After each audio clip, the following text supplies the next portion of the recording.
हमारी सरकारों द्वारा, चाहे वो केंद्र सरकार हो या राज्य सरकारें हों, उनके द्वारा स्वास्थ्य क्षेत्र में अलग अलग सुविधाएं चलती हैं। अलग अलग तरीके से विभिन्न विभिन्न रूपों में अनुदान दिए जाते हैं, चाहे वो कोई भी विषय हो। यहाँ हम एक भारत सरकार से और राज्यों की सरकारों से एक अपील करना चाहते हैं, एक बात कहना चाहते हैं कि हमारे देश में जितने भी सीनियर सिटीजन्स हैं, उन सबकी चिकित्सा सुविधा सरकार को मुफ्त रूप में करनी चाहिए। उनसे कोई भी उसका शुल्क नहीं लेना चाहिए। वो किसी भी धर्म के हो सकते हैं, जाति के हो सकते हैं, संप्रदाय के हो सकते हैं, स्त्री हो सकते हैं, पुरुष हो सकते हैं, किसी भी लिंग के हो सकते हैं। भारत के नागरिक होने चाहिए और उनको किसी भी प्रकार की चिकित्सा सुविधा की अगर उन्हें जरूरत है तो वो उनको मिलनी चाहिए। चाहे वो सरकारी अस्पताल हो, चिकित्सालय हो, चाहे वो प्राइवेट हो, सरकार को कोई एक ऐसा सिस्टम बनाना चाहिए जिससे कि वो किसी भी जो उसके घर के पास या जहां भी उसको जरूरत है वो वहां जाए और डॉक्टर से बातचीत करे और अपना इलाज मुफ्त में करवाए। ये सुविधा तो उसको मिलनी चाहिए। अब इस पे खर्चा आता है तो सरकार बहुत से अनुदान वगैरह देती ही है। उसमें ये एक विषय को बड़ा गंभीरता से लेना पड़ेगा, क्योंकि स्वास्थ्य एक ऐसा विषय है जिसपे सरकारों को गंभीर होना भी पड़ेगा और है भी।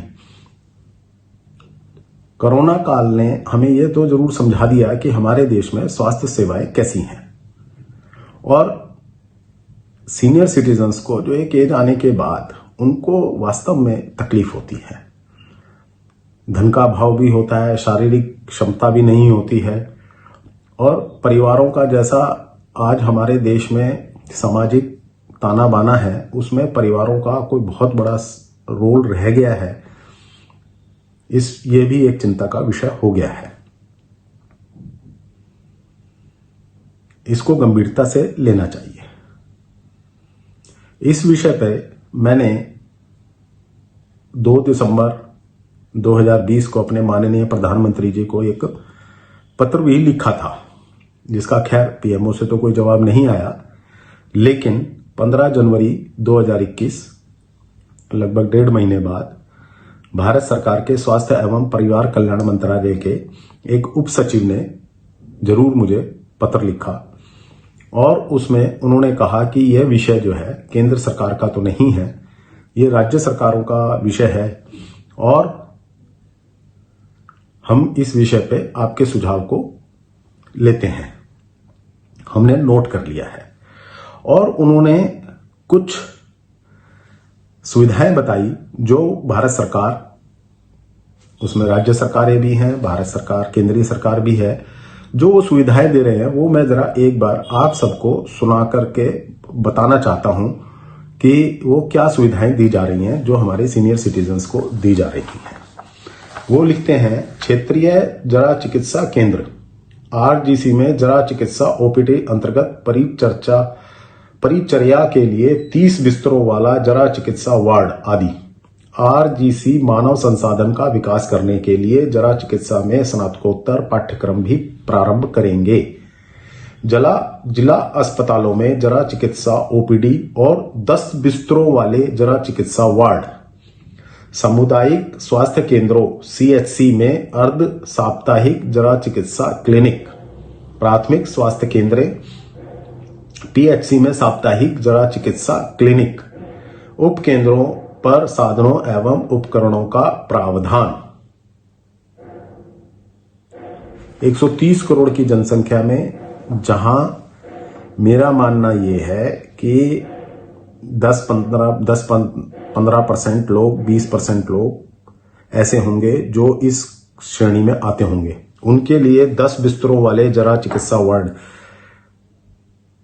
मतलब ये हंसी नहीं आती इस बात को सुन करके कि भारत सरकार या राज्य सरकारें इस विषय पे कितना गंभीर हैं।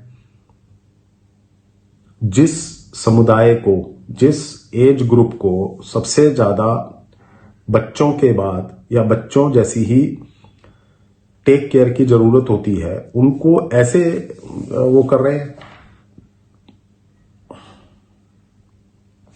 खैर, पता नहीं भारत सरकार या राज्य सरकार क्या सोचती हैं इस विषयों पर, लेकिन हमारा मानना यह है कि सरकारों को इस विषय पे बहुत गंभीर होना पड़ेगा, गंभीर होना चाहिए और संवेदनशीलता दिखानी चाहिए। हम एक राजनीतिक दल हैं, हमने अपने माननीय प्रधानमंत्री जी को सुझाव दिए, वो अपने मन की बात के प्रोग्राम में कहते हैं कि हमें सुझाव दीजिए, हम अगर ठीक लगेगा या ठीक होगा तो हम उसको जरूर ध्यान देंगे। मेरे को ऐसा लगता है कि उनको इस विषय को थोड़ा सा गंभीरता से लेना चाहिए।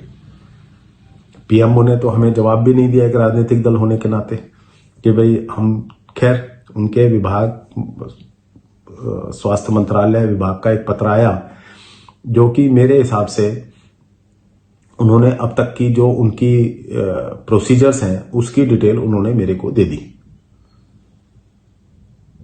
हम एक राजनीतिक दल हैं, मैं यहां बड़ा स्पष्ट कहना चाहता हूं, और हम जनता का रिप्रेजेंटेशन करते हैं। भले ही आज हमारे आप कह सकते हैं एमएलए नहीं है, एमपी नहीं है, लेकिन हम एक नया राजनीतिक दल है, समाज में सेवा कर जनता के साथ जुड़ करके काम कर रहे हैं। हम जनता की आवाज बन रहे हैं, उठा रहे हैं। और ये सरकारों को नहीं भूलना चाहिए कि जो कल बड़े थे वो आज कहां हैं और जो कल छोटे थे वो आज कहां हैं। अगर आज हम छोटे हैं तो कल हम कहां होंगे, कहां हो सकते हैं, यह ध्यान में रखना पड़ेगा शासन और प्रशासन दोनों को। और अभी बहुत ज्यादा समय नहीं हुआ है, 10-12 साल पहले ही एक छोटे से दल ने क्या करिश्मा करके दिखाया, ये सब जानते और समझते हैं पूरे देश में, पूरे संसार में। तो राजनीतिक दलों की जो आवाज है उसको शासन को, प्रशासन को समझना चाहिए, उसके विषय पे गंभीरता से बातचीत करनी चाहिए, चीजों को समझना चाहिए, ऐसा मेरा को लगता है। ये मेरे मन के भाव थे जो मैंने आप लोगों के साथ साझा किए हैं। मैं चाहूंगा इस विषय पे आप सब लोग अपना मत जरूर दें कि क्या सीनियर सिटीजन्स को चिकित्सा सुविधा में सुविधा नहीं होनी चाहिए, क्या उनको उसमें सरकार की तरफ से पूर्ण रूप से मदद नहीं मिलनी चाहिए। कितने लोग ऐसे हैं जो इस एज में आकर के पैसों के अभाव में अपना चिकित्सा नहीं करा पाते हैं। अभी एक एग्जांपल दे देता हूं, कोरोना में अब सीनियर सिटीजन्स को वैक्सीन लगना शुरू हो गया है, उनको चल करके जाना पड़ता है। वहां साहब 2-2 घंटे, 3-3 घंटे, 2.5 घंटे लग रहे हैं। अब आप कहेंगे साहब वो तो क्या हो सकता है, क्यों साहब, एक वैन अगर हो और उसमें इंजेक्शन और वो एक गली में घुस जाए और वहां हर एक घर में जो है उनका रजिस्ट्रेशन होता जाए और वो जो है हाथ के हाथ करते जाए, क्या ये सुविधा नहीं हो सकती सीनियर सिटीजन्स के लिए? हो सकती है। Where there is will there is way. अगर हमारी इच्छा शक्ति होगी तो हम काम तो सारे कर सकते हैं, इच्छा शक्ति नहीं होगी तो नहीं कर सकते। मेरा मानना यह है। इस विषय पे मेरा आप सबसे आग्रह है कि आप अपना मत जरूर दें ताकि समझ में आए कि क्या हो रहा है, क्या होना चाहिए और कैसे होना चाहिए। धन्यवाद।